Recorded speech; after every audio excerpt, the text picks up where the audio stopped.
O teto de gastos, que é, na verdade, o engessamento da nossa economia para pagar a dívida externa, antes de efetuar qualquer investimento no campo, inclusive da administração pública, foi, como a gente sabe, uma das grandes bandeiras logo depois que surgiram os governos pós-Dilma Rousseff, ou pós-golpe parlamentar de 2016.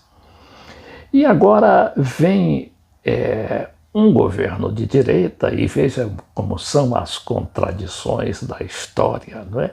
Justamente propor o furo desse sistema, não é, de engessamento através dessa emenda constitucional, a PEC 32 dos precatórios. Eu hoje encontrei na internet uma excelente entrevista do economista e historiador Luiz Gonzaga Beloso, que falou mais detidamente sobre o assunto. E aí eu peço a atenção dos amigos deste canal para acompanhar alguns dos conceitos do Luiz Gonzaga Beloso em entrevista ao jornalista Breno Altman, do site Opera Mundi.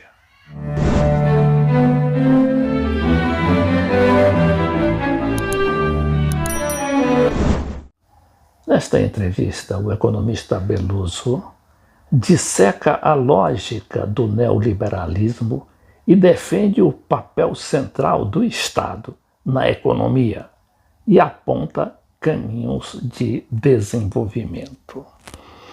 Segundo Beloso, os ideais neoliberais são totalmente inadequados para guiar a política econômica brasileira e só estão levando a esses retrocessos. Para ele, o teto de gastos, por exemplo, é uma aberração.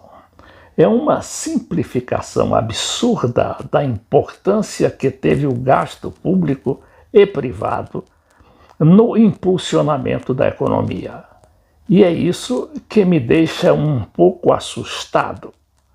A visão do estabelecimento brasileiro a respeito da economia é totalmente anacrônica, disse o Beloso. Então, para combater essa tendência, revertendo todas as medidas neoliberais que foram sendo promovidas desde o governo de Michel Temer e o estado de calamidade social que o país se encontra, Beloso vê como essencial que um novo governo de esquerda, que pode até ser presidido pelo Lula ou por quem ele designar, pois somente o PT, não é, pelo menos por enquanto, se apresenta com condições reais de competir com os candidatos da direita. Então, essa política, que teria de ser comandada por um homem de confiança da esquerda, deveria ser muito alinhada ou ainda mais alinhada a ele, que permita passar as verdadeiras reformas que são necessárias.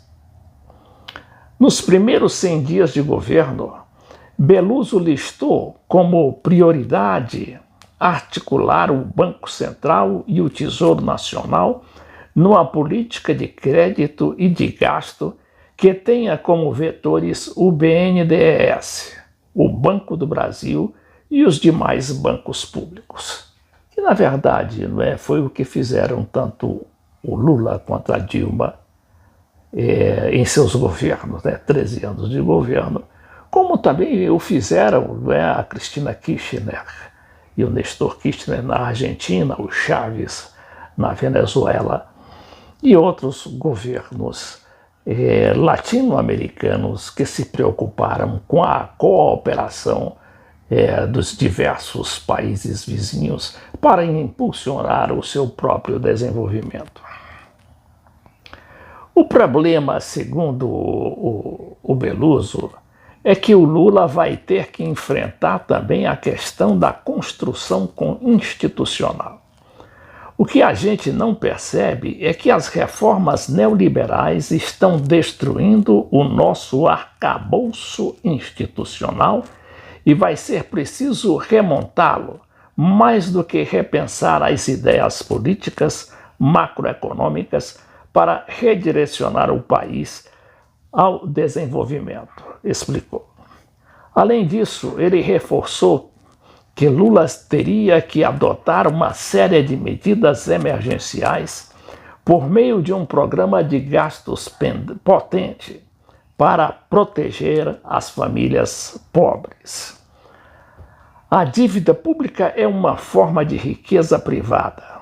Quanto maior ela for, mais rico o Estado Nacional, e não existe economia monetária capitalista no mundo que possa prescindir da participação da dívida pública como riqueza privada. Principalmente durante crises, em que o Estado tem a função de estabilizador da economia, de defesa dos portfólios privados para evitar o descontrole de preços. Esse apavoramento com a dívida pública é de uma burrice e me entristece tanto. Lá pelas tantas, o Beloso, ele citou, não é, quando o Fernando Henrique deixou o cargo, antes do Lula, não é? E deixou o cargo, que era um governo neoliberal, deixou o cargo com quase 70% da dívida pública abrangendo o nosso orçamento. E aí chegou o Lula, que era um homem de esquerda, com aquele seu programa, inclusive, não é? Popular, um programa mais nacionalista e mais preocupado com as nossas necessidades, diminuiu esses gastos, não é? Quer dizer, a dívida pública para a metade. Então, nesse momento, essa função de estabilizador, de garantidor do Estado, é reafirmada de uma maneira, às vezes, até brutal. Então, a dívida pública tem que ser emitida para defender os portfólios privados. Porque o que acontece no setor privado é que todo mundo quer vender os papéis e ninguém quer comprar. E a dívida pública funciona como um garantidor. É isso que mostram os estudos. Então, esse apavoramento com a dívida pública, isso é um negócio de um primitivismo, de uma burrice, certo? De um negócio que me entristece muito, porque eu estava vendo a declaração do tal de senador americano. Quer dizer, na verdade, também o pessoal fica admirando. Os americanos republicanos são tão atrasados quanto os conservadores brasileiros. São da mesma burrice, da mesma estupidez, né? Eu falei no começo que, na verdade, o dinheiro acaba acomodando tudo. Sim, mas acontece que, junto com isso, e não são excludentes, junto com essa tendência de colocar o dinheiro à frente de qualquer coisa, sua riqueza monetária, financeira, seja de qualquer coisa, vem também essa burrice. As coisas não são separadas. Então, eles dizem coisas do arco da velha. Como, por exemplo, isso está que a dívida que o governo faz hoje vai comprometer as gerações futuras. E você não vê o Paulo Guedes repetindo isso toda vez? Uhum. Não existe isso. Ninguém paga a dívida pública, você só paga a dívida pública. Aí tem o livro do Ashley Green, que tem um capítulo especial sobre como, na verdade, você reduziu, em momentos críticos, a relação dívida-PIB, pelo controle da taxa de juros e pelo crescimento econômico.